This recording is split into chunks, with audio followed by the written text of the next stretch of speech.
Live on WFLA Now. Feel good and live your best life with Bloom Health Club. Here's Gayle Guyardo. Welcome to the Bloom Health Club, everyone. Today we're talking about the highs and many times the very lows of menopause. And I want to introduce you to a man who's written a book called The Menopausal Marine: Hot Flashes, Night Sweats, and Hormone Therapies, What Every Woman Needs to Know About Menopause. Eric Rittmeyer. Eric, it is so great to see you. What a pleasure in person. This is so awesome, Gayle. This is full circle. I will come down here any day of the week to be in studio with you. I'm so happy to be here. Oh, likewise. Eric has been part of the Bloom journey really since the very beginning times. We met you as the emotional Marine. You taught our viewers for so many years how to experience mental toughness, and now you have pivoted into something, called the Menopausal Marine, your new book. And even you, when I was looking on Amazon, you're like, wait, who? What? A guy? Like, what does a guy know about menopause? But you have taken a deep dive into this at a depth that I think a lot of women should be doing. Yeah, absolutely. I started the research at Gayle with the medical facility I work with, LifeMed in Baltimore, and there were just no resources available for women. And I began to do my Google searches and my YouTube searches, and I went to Barnes & Noble, and I could find nothing that was relating to hormones. So about 3 years ago, I decided to just totally immerse myself in all things women's health, every study, every paper, every interview, everything I could find. And the book is the culmination of all that research I've done to just educate women on what their bodies go through in menopause. Yeah, and coming up on Wednesday of this week, and it's May 6th right now if you're listening to us live, or maybe you'll stream this later. But Eric is at the top of our show on Wednesday talking about his book and really talking about the void in women's healthcare when it comes to this chapter of our life. And I've already made it through menopause. I guess I'm technically menopausal. Like I'm done. That chapter is behind me. Fortunately, my ride was not a rough one. I'm late to the party when it comes to hormone replacement therapies and treatments. I've found them to be extremely helpful. But I will say, and I shared this with you on the show that airs on Wednesday, that it's a psychological slap in the face when a woman goes through menopause. It's a lonely time. You feel very confused. And to your point, there's not a lot of information out there. So the purpose of your book is to really give women the opportunity to arm themselves with knowledge. Absolutely. I'm big on this too, Gayle. It's like, I personally believe you should never allow your medical provider to make 100% of your decisions for you. There should be some input on your own behalf, whether it be for menopause, whether it be for an illness. If it's a sore throat, there should be some sort of information that you obtain on your own to have your view of what you want to do. And as it relates to hormone replacement therapies, it was just staggering to me to learn how there was no place for women to go, even if they wanted to learn about it. There's so much conflicting information. There were studies that were done. They talk about increased risk of breast cancer. They talk about all these things that are just not totally accurate. So I feel like having a resource that's very simple for women to understand will really help, number one, improve quality of life in the immediate term, but also the long-term benefits. I want to bring in Brody Woodell, who is our lead digital producer for BloomTampaBay.com. I know he's written some incredible articles that are live on our website right now, and he's our digital reporter. So, I didn't want you to stay in the background too much. Anytime you want to jump in with Eric, please feel free to do so. I want to talk to you a little bit about the scare that women have faced about hormone replacement that keeps them kind of hiding in the shadows, maybe, trepidatious when it comes to moving forward with a treatment that I found to be a game changer. When I first heard about it, everybody was talking about the pellets. And I'm like, well, I'm not sure I want a tiny incision on my backside and something put in right off the bat. I'm like, I went from one doctor to the next, or healthcare provider. And I'm like, what can I do that is different than the pellet? Because if the pellet doesn't work, I'm stuck with it for 3 to 4 months.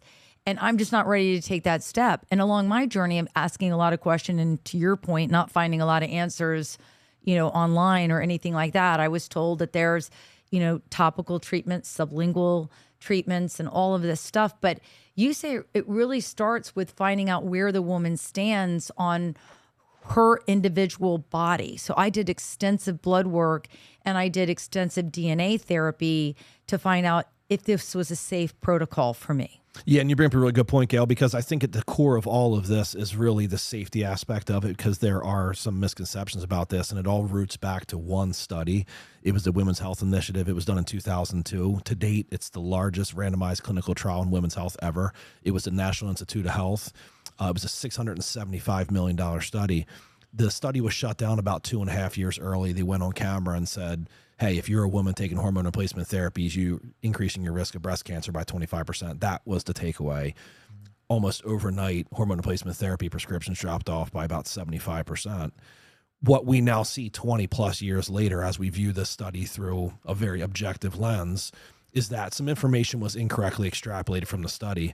Number one, the increased risk for breast cancer is very, very minimal, number one.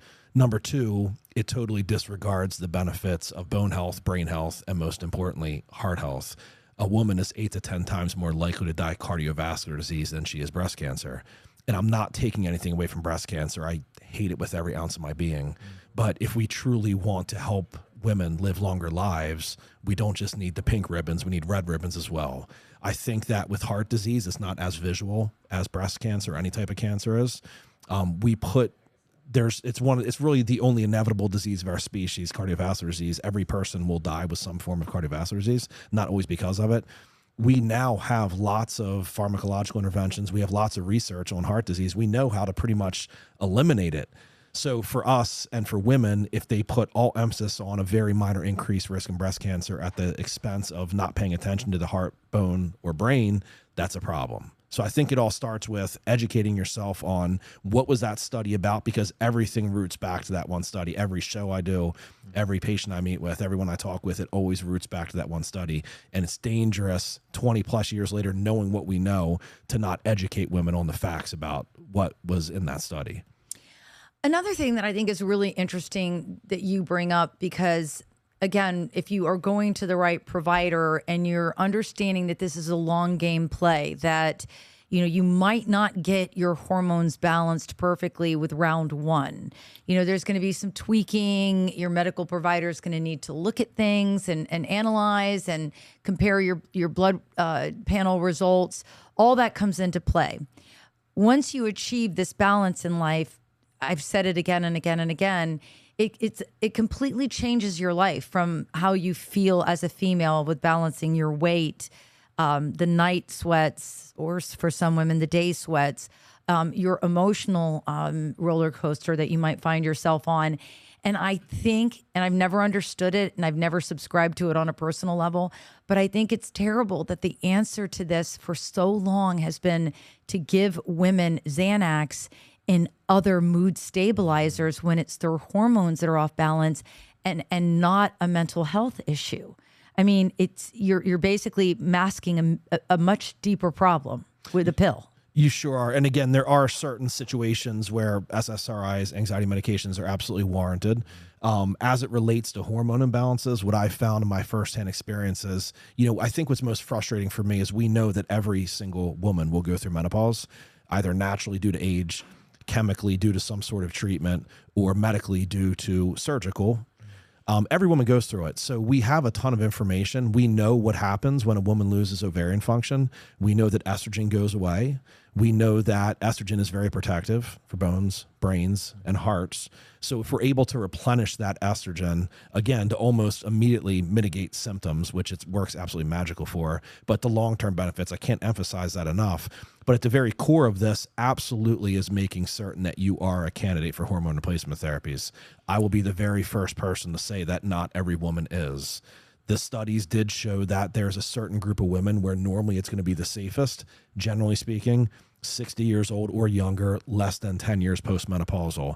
The majority of the very large organizations out there, the American College of Obstetricians and Gynecologists, the American Association of Clinical Endocrinology, the Endocrine Society, the North American Menopausal Society, they all subscribe to, very generally speaking, if you meet that criteria, It's safe. Now, again, this is after you have a full blood panel done. This is after you meet with a provider. This is after you've done your own research to make certain. But for the women who are candidates for it, it's a game changer in the immediate, but it's also a huge game changer for the long term. I went to a provider in town. And again, this is another, because it's not always going to be your OBGYN that's doing this for you. You might have to step outside the realm of your insurance to get this therapy done and to get it to balanced properly. I went to Tampa Bay Total Wellness, and I was, really like sticking to my convictions that I wanted to do everything sublingually. And she's like, I'll do that for you, but I want to take a deeper dive. So then as I mentioned earlier, I did a DNA test that showed that modality did not work for me. It was spilling into my urine and I wasn't getting the benefits. And it was showing that on the blood as well. So then we switched it to an estrogen patch, testosterone micro injections, and then a sublingual on the progesterone, which really helps with sleep and weight management. But again, it's about, I've only been through a couple chapters of your book so far, but it's about asking the questions and arming yourself with information. So do you talk to women about that in your book? Totally. And that's another, you talk about routes of administration. So a lot of women think it's just pellets or it's just a patch. There's creams, there's pills, there's sublinguals, there's injections. The pellets are probably the most effective and the most popular option. Every woman's very different. And as you go through that process of menopause, postmenopause, you might change the route of administration. Another thing I talk about in my book that's so important to me as well are women who have gone through hysterectomies, and especially when they're young and they've gone through hysterectomies, especially when it includes removing both of your ovaries, which overnight they go into instantaneous menopause. A young woman who loses total ovarian function via hysterectomy, it is critically important for them to understand hormone replacement therapies. When you lose the estrogen protection, you lose the heart protection. We talked about this earlier. A woman has about a 10-year heart protection over a man. If you're a 30-year-old woman, you have the heart of a 20-year-old man. If you're a 40-year-old woman, you have the heart of a 30-year-old man. Up until the age of about 60, where a woman now becomes more susceptible to what's called ASCVD, atherosclerotic cardiovascular disease. The thought process is 51's average age for menopause, which is defined as 12 consecutive months of no period. A woman goes through menopause, she loses a significant portion of estrogen exposure. That now makes her more susceptible to cardiovascular risk. If you have a young woman who has a reproductive lifespan that's very short due to some sort of surgical hysterectomy, losing ovaries, that's insanely important for them to understand what happens and what they lose, the protection they lose when they lose estrogen. That's a very sensitive topic that needs to be addressed. The other thing I want to talk about that I know you talk about in your book as well is that I fortunately didn't have a lot of the symptoms like the hot flashes, the emotional roller coasters. When I got through it, even my husband's like, wow, okay, I was expecting that to be a little bit more difficult than it was. But what I found out through getting a scan with Lifeguard imaging, that full body scans that are becoming so popular now, is that I had the beginning stages of osteoporosis. And this treatment also helps with bone health. And you talk about fractures and women falling and hips and all the different breaks. This can also help with that as well, your strength. Osteopenia precedes osteoporosis. And yeah, the stats on that for hip fracture surgeries over the age of 60 are horrifying, as well as neurodegenerative disease. Why are 2/3 Alzheimer's patients women? I mean, does anybody think about this stuff? And when you process this, when you review it, and you think, okay, is there a way that we can possibly prevent these things from happening? Weight loss is another big thing. We didn't talk too much about that. These weight loss medications, the GLPs, the glucagon-like peptides, semaglutide, tirzepatide, Ozempic, Wegovy, Mounjaro, now the new Zepbound that has the FDA indication for weight loss. These are medications that women can take to improve life as well. But, these are all things. It's opening up discussions to talk about these topics because, again, me being a guy who's not a medical person, who has no medical training whatsoever, I'm viewing this through the lens of, okay, I'm very objective with everything. This is where my mental toughness comes out. I'm like, okay, give me the facts and I will digest the facts and I'll make my decision based on what I see statistically. And when I look at all this stuff with women and with the hormones, it still baffles my brain how there are not significant resources available for ladies. My goal, again, is to educate, and we talked briefly about this as well. It's with guys too. Guys need to understand this stuff, and women need to understand 43 is average age for perimenopause. This is where hot flashes, night sweat start. About 85% of perimenopausal women will exhibit those vasomotor symptoms. Then it gets into brain fog, insomnia, hair thinning, weight gain, sexual vitality, vaginal atrophy, vaginal dryness, urinary tract infections, heart palpitations, skin irritations. These are all things that women need to recognize early on. So when they start to see these things happen, they know that it's time to get the panels checked, the follicle stimulating hormone, the luteinizing hormone. These are all things providers can check. I didn't want to lead with this because I think what you're doing is incredible, and I didn't want to like put any preconceived notions in people's minds as they listen or watch us live now. But it is something that Brody and I talked about with the team in planning for today's podcast, and you being on our, you know, our global health and wellness show, Bloom. Do you take heat for being a dude and rolling out this book? I do take heat. I think what's important in my presentations and my programs I'm delivering now, I've learned to start right off the bat with when I get on stage, whenever I'm doing, I tell everybody in the crowd, I'm like, hey guys, before we get started, please let me explain to you why I'm here. I'm here as a guy who has not gone what you've gone through. I will never go what you've gone through. But what I have done is spent a very extensive amount of time trying my best to understand what you're going through, what you might go through in the future, but more importantly, how I can help you to get through these things. I come to the table advocating for ladies. I come here helping with a problem that I believe is a very, very significant problem, but the solutions I feel like are pretty simple. Hormone replacement therapies are great. Again, not someone who's going to say everyone should do them, but 100% of women should educate themselves on hormone replacement therapies. And again, I say this a million times, not saying everyone should do it. The guy thing for me definitely has gotten some kickback, but I also do believe it's helped me too, because a lot of women view this as, okay, finally someone is out here fighting for us that does not have skin in the game. I'm doing this because I see women struggling. I see women that are hurting. I see women that are sitting down in front of me as their last-ditch effort. They can't sleep. They can't eat. Their husband thinks they're cheating on them. It physically hurts to have sex. There's no sex drive. They're taking care of their kids, their parents, their husband's parents. Everyone's telling them to just deal with it. I saw so much of that, and then 60, 90 days later to have that same woman sit in front of me bawling her eyes out because I saved her marriage. There's no feeling I've ever had like that in my life. So I'm emotionally attached to this topic. I love helping. I love educating. That's what it's all about for me. I'm not here to try to tell women to just deal with it. I'm here to fight for you. I think it's also really cool that you put a chapter in your book that addresses this with the men. And you said it was just one chapter and it was a shorter one because you jokingly said that a man's not going to have a capacity for a lot more than that. Nice. But I think so often that women get written off as, oh, she's crazy, or she's this, or she's that. But really, she's going through something, and she's going through it many times alone, feeling bad about herself, feeling a bit of shame, feeling like, I mean, let's just be real here. It's a lot easier for a guy to age and be cute and still embraced than it is a woman. We have a lot going on between our ears on the emotional side. And so this is a really strong emotional journey for a lot of people. And I think if you just let the husbands know how they can be supportive of it, or the partners or whomever is there by their side, that's a critical component of this. It is. And as guys, especially as it relates to their wives, to their moms, to their sisters, I mean, my wording to men would be, if you have someone who's going through this, a woman in your life, just recognize that they don't know what's going on.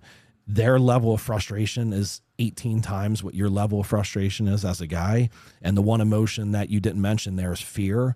You know, as women go through this, women know their bodies. They're very in tune with them. This is what I've gathered. You know, you know every month where your cycle is going to be. Estrogen goes up, estrogen goes down. You have symptoms. You go through this. All of a sudden, your ovaries start to sputter out a little bit. And these receptors in your body that have been very estrogen sensitive are now starving. When that happens, it wreaks havoc from head to toe. As guys, we need to provide that support. We need to be that one person that says, hey, we'll get through this. I got you. Let's work through this. Because like you said, you feel like you're alone. Nobody's giving you answers. You don't know what's happening. You can't find it anywhere. It's scary. It's horrifying. It's all these things above. There needs to be a very large awareness campaign on this topic. Brody, do you have any questions for Eric about his book and about his journey to help women?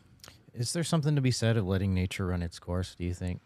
Because I had an interesting conversation with my dad a few weeks ago, because he's getting to the age now where HRT is certainly on the table. And I go, why don't you get on HRT or something?